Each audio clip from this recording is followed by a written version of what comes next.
Bismillahirrahmanirrahim, salam alaikum wa rahmatullah. L'objectif de cette vidéo est d'expliquer la démarche Simplex. C'est une démarche qui a été développée par Dantzig en 1947, c'est-à-dire juste après la Deuxième Guerre mondiale. Pour expliquer cette démarche, je vais utiliser des slides qui sont en face de moi, que je vais mettre de ce côté. C'est pour cette raison que je vais me décaler de ce côté-là, pour laisser plus d'espace pour les explications. Donc, la méthode Simplex permet de résoudre ce type d'équation, ce type de problématique. Au niveau économique, au niveau réel, comment on peut arriver? Parce qu'en mathématiques, en recherche opérationnelle, ce qui est intéressant, c'est de trouver la solution à ça. Mais en économie, c'est déjà comment formuler ce problème à partir de la réalité. Donc, là, on a l'équation qui est en face de nous, c'est-à-dire on a z égale 3x plus 5y. C'est une équation économique. Normalement, on va chercher à optimiser, à améliorer, c'est-à-dire à atteindre l'optimum de cette équation, à maximiser le gain, par exemple. Mais on a deux autres équations, ce sont des équations de contrainte qui sont 2x plus 3y inférieur ou égal à 1800 et x plus 2y inférieur ou égal à 1000. Donc pour ça, en réalité, comment on peut avoir ça?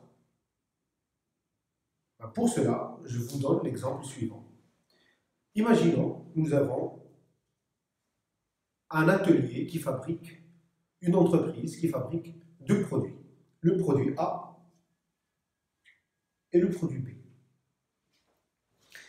Donc, pour chaque unité du produit A, j'ai un gain j'ai une marge de 3 dirhams. Là, c'est ce que vous avez ici, c'est ce que vous avez en face de vous. Et pour le produit B, j'ai une marge de 5 dirhams. C'est-à-dire, si je fabrique un produit A, je vais gagner 3 dirhams. Si je fabrique deux produits A, je vais gagner 6 dirhams. Donc l'équation du gain, elle peut être formulée comme suit. Z, le gain, égale 3 produits A, 3 fois 2, 3 fois 3, selon le nombre de produits A que je réalise, plus 5 produits B. Donc si je réalise 3 produits A et 2 produits B, je vais gagner 3 fois 3, ça fait 9 dirhams, et 5 fois 2, ça fait 10 dirhams. Donc 10 plus 9, ça fait 19 dirhams. D'accord. Pour les équations de contrainte, imaginons pour fabriquer ça, je passe par deux ateliers. Dans mon entreprise, je vais passer par deux ateliers. L'atelier 1 et l'atelier 2. L'atelier 1, imaginons que par exemple c'est l'usinage. Pour fabriquer le produit A, ça nécessite 2 heures dans l'atelier d'usinage et ça nécessite 1 heure dans l'atelier montage. Et pour fabriquer le produit B, ça nécessite 3 heures dans l'atelier 1 et 2 heures dans l'atelier montage. Imaginons, je suis le responsable de l'atelier usinage. C'est-à-dire, je vais réaliser, il me faut 2 heures pour fabriquer ça et 3 heures pour fabriquer ça. D'accord. Et là, on nous dit que la capacité totale de l'atelier est de 1800 heures par mois. C'est-à-dire, je ne peux pas travailler. On cumule des différentes machines, des différentes personnes qui existent dans l'atelier, dans mon atelier usinage, je ne peux pas travailler plus de 1800 heures. Cela veut dire quoi? Cela veut dire tout simplement que, en fonction du nombre de produits, le produit A que je réalise, ça me prend 2 heures. Et en fonction du produit B que je réalise, ça me prend 3 heures.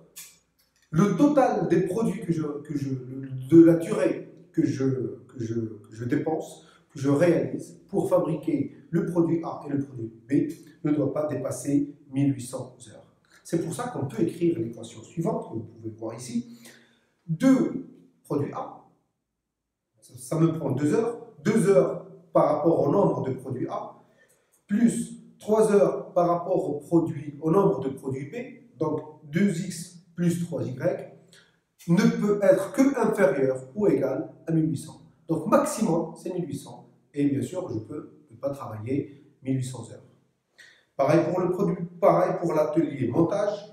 Donc le responsable de l'atelier montage, il dépense 1 heure pour ça, pour le produit A, et 2 heures pour le produit B. Ça veut dire, on peut écrire l'équation x plus 2y inférieur ou égal à la capacité de travail totale, c'est-à-dire 1000 heures. Et bien sûr, on parle d'équation de contrainte. Parce que c'est une contrainte, c'est une limite. Parce que s'il n'y avait pas ces contraintes, si on ne parle pas de ces 2 ateliers, les contraintes des ateliers, on n'a que l'équation z. Donc pour maximiser z, qui est égal à 3x plus 5y, ben, tout simplement, on va maximiser x et maximiser y. Si x et y tendent vers l'infini, l'équation z elle est maximale. Mais non, ce n'est pas possible, parce qu'il faut tenir compte des contraintes qu'on a dans l'atelier. Et c'est à partir de là qu'on peut écrire les équations qu'on a ici. L'équation z, c'est une équation économique, et les 2 autres équations, ce sont des contraintes. Le problème, c'est qu'on ne sait pas résoudre ces deux. 2x plus 3y inférieur ou égal à 1000, et x plus 2y inférieur ou égal à 1000. Vous pouvez imaginer le nombre de solutions possibles. Parce que si je donne 0 à x et 0 à y, c'est une solution. Parce que 0 est inférieur ou égal à 1800, et 0 est aussi inférieur ou égal à 1000. Je peux donner 0, 1, x égale à 0, y égale à 1. Donc il y en a énormément de solutions possibles. Mais où est la solution optimale qui va maximiser z? C'est ça ma question. Et c'est ça l'objectif de Simplex. Bien sûr, on peut trouver la solution par d'autres méthodes. Une méthode graphique par exemple. Il suffit de tracer les 2 droites et trouver la solution, ou les différentes solutions, c'est-à-dire les intersections entre les droites. Ce n'est pas l'objectif de cette vidéo. Aujourd'hui, on va travailler la méthode Simplex. Donc, pour la méthode Simplex, on va écrire l'équation de base, c'est-à-dire le départ, pour passer à l'équation qu'on va essayer de résoudre. Donc, comment on va écrire cela? 2x plus 3y inférieur ou égal à 1800, ça veut dire que 2x plus 3y plus un nombre supérieur ou égal à 0 va égal à 1800. Imaginons que 2x plus 3y, ça fait 1000, donc j'ai besoin de 800. Imaginons que 2x plus 3y, ça fait 1500, donc E1, une variable, supérieure ou égale à 0, va être égale à 300. Donc, je peux écrire 2x plus 3y plus E1 égale à 1800. Pareil pour la deuxième équation, 2x plus 1x plus 2y. Je vais ajouter E2, un nombre positif supérieur ou égal à 0, mais qui est différent du premier, qui est différent de E1 égal à 1000. Et là, la question, c'est comment résoudre cette équation. Donc, cette équation me permet d'écrire le tableau que je vais présenter. Mais avant de présenter le tableau, je vais vous demander de prendre un bout de papier, un stylo et une règle, pour qu'on réalise ensemble la démarche.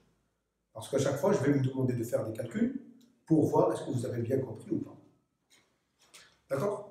Donc, essayez de faire une pause, ou même, on va dire autrement, on va tout simplement arrêter la vidéo et on va se retrouver dans la vidéo prochaine.